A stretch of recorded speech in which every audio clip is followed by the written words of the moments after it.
Doncs gairebé 3.000 persones en gairebé 2 dècades s'han posat en mans d'aquests professionals d'IM Gender. Tenim avui a la seva directora, Helena. Doncs sí, tenim, no m'equivoqui, a Trinidad Labanca. ¿Qué tal? Bienvenida, ¿cómo estás? Bien. Es ginecóloga especialista en cirugía de género. Vienes muy bien acompañada en este caso. Súper bien acompañada. ¿De quién vienes acompañada? Preséntanosla. Bueno, una paciente ideal, ella se llama Lía Molino y bueno, ¿Qué tal? estuvo con nosotros en enero de este año. A ver, ¿cómo fue el proceso de Lía, por ejemplo? Porque Lía se puso en manos vuestras, de vuestros profesionales, ¿no? ¿Cómo llega un paciente y qué necesidades tiene? Generalmente las pacientes o los pacientes ingresan con una demanda determinada. Nosotros somos una clínica quirúrgica, así que generalmente ya llevan un proceso hormonal o no, dependiendo de lo que cada persona quiera. Y una vez que ingresan a la clínica con una determinada necesidad, nos preguntan si hacemos ese tipo de cirugía y por supuesto que intentamos dar una respuesta a esa demanda. ¿Es cierto que cada vez hay más personas trans tal y como defienden algunos partidos políticos? Creo que en realidad siempre lo que hay más es más visibilización, más aceptación, más normalización de las diferentes identidades, por lo cual es verdad, también hay más referentes, entonces las personas se van sintiendo identificadas con algunas otras identidades y lo que sí es verdad es que hemos incrementado mucho el número de pacientes desde que empezó la clínica hasta ahora. Quizás lo que ha cambiado sobre todo es lo social. Antes eran pacientes que llegaban quizás un poco relegadas o escondidas o acompañadas por alguna amiga en general, y ahora sí vienen más acompañadas por familias. Son edades también que son diferentes tipos de edades, no solamente es más pequeña, sino que también todos los espectros de edades, y eso ha sido un cambio muy notorio en los últimos años. Claro. ¿Qué les hace decidir hacer la cirugía, dar el paso? Porque hay personas que supongo que sí y hay personas que supongo que no. Bueno, yo creo que depende mucho de lo que cada persona quiera. No hay una forma de transitar un género, sino que hay diferentes necesidades y sobre todo lo que se busca es cubrir una necesidad, ya sea hormonal, un cambio físico o un cambio social, un cambio de roles. Quizás claro. Lía puede comentarlo Lía, mejor. ¿Cómo viviste este cambio de la mano de sus profesionales? O sea, realmente cuando estás transicionando y empiezas, se varían muchos parámetros y no sabes realmente hasta dónde quieres llegar o qué quieres hacer. O sea, es todo un descubrimiento y tú te vas viendo bien, depende de qué cosas haces en tu cuerpo, y no todo el mundo tiene disforia, no todo el mundo tiene que operarse, no todo el mundo tiene que pasar por X cánones de género que impone la sociedad. O sea, puede ser una mujer sin ser ultra femenina y puede ser un hombre sin ser ultra masculino. Al final son parámetros que se están desdibujando un montón en la sociedad contemporánea en la que vivimos, y al final cada individuo se expresa como quiere, y si decides operarte es a gusto tuyo. Claro. Como decía Elena, ¿qué es lo que te hizo hacer el paso? Realmente era porque yo no estaba, o sea, yo llevaba ya 3 años y medio de transición y seguía no estando conforme con mi cuerpo de manera completa, y tras una reflexión y mucho informarme y acudir a la clínica... El inicio de la transición, y perdona que te corte, es cuando empiezas a hormonarte, ¿eh? Bueno, el inicio de la transición es cuando yo me doy cuenta de que quiero transicionar, no cuando empiezo a hormonarme. Vale. Ya. O sea, que tú das el paso y dices, yo soy una mujer... me di cuenta hace 4 años y empecé a hormonarme 2 meses después de decir, vale, quiero hacer esto, pero no en todos los casos es así, porque en muchas comunidades autónomas el tema de la hormonación es muchísimo más lento. Claro. Entonces, por ejemplo, en Cataluña es un proceso bastante ágil en el que te evalúan y te lo explican todo y te ponen en contexto todo y cómo va a funcionar. Y si no quieres hacerlo, te arrepientes, también hay un tiempo en el que puedes arrepentirte y que tu cuerpo no le pase nada.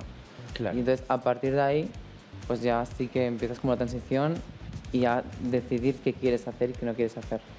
Claro, supongo que ahora eres más feliz. Yo ahora estoy muy contenta, la verdad. O sea, realmente cuando empiezas la transición es un momento bastante difícil porque no te ves como quieres verte o como te gustaría verte. Entonces evitas mucho el mirarte físicamente, bueno, al menos en mi caso.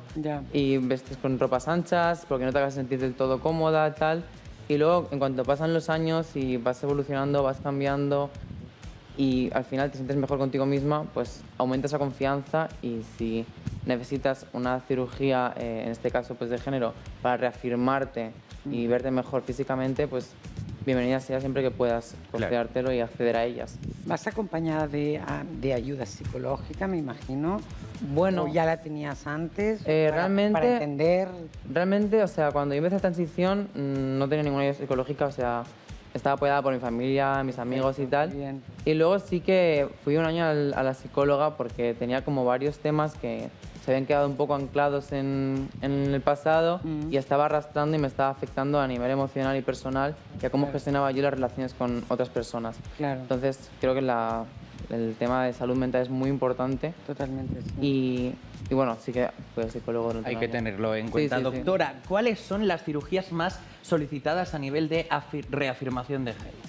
Bueno, quizás podemos, para que quede un poco claro, dividirlas en lo que es meramente genital, la cirugía de afirmación sexual genital, que involucra en mujeres trans o personas no binarias que quieran una vulva, sale la vulvoplastia, vaginoplastia y sus diferentes técnicas. Ahí, dependiendo un poco de las características anatómicas de cada persona, se requerirán colgajos de pieles locales, incluso utilizar la piel del pene o un segmento de intestino.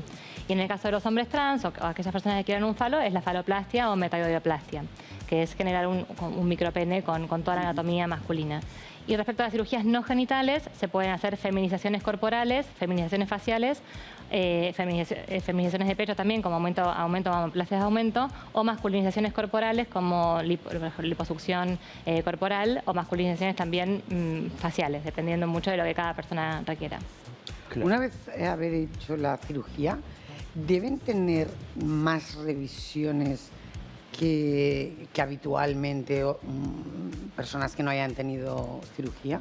Esa es una buena pregunta porque es una pregunta bastante común en este tipo de cirugías y lo que obviamente implica las revisiones quirúrgicas, el primer año de la cirugía por supuesto está estipulado y luego lo que es el control de salud específicamente por sexo biológico dependerá mucho de los caracteres sexuales que se hayan eliminado o no. Por ejemplo,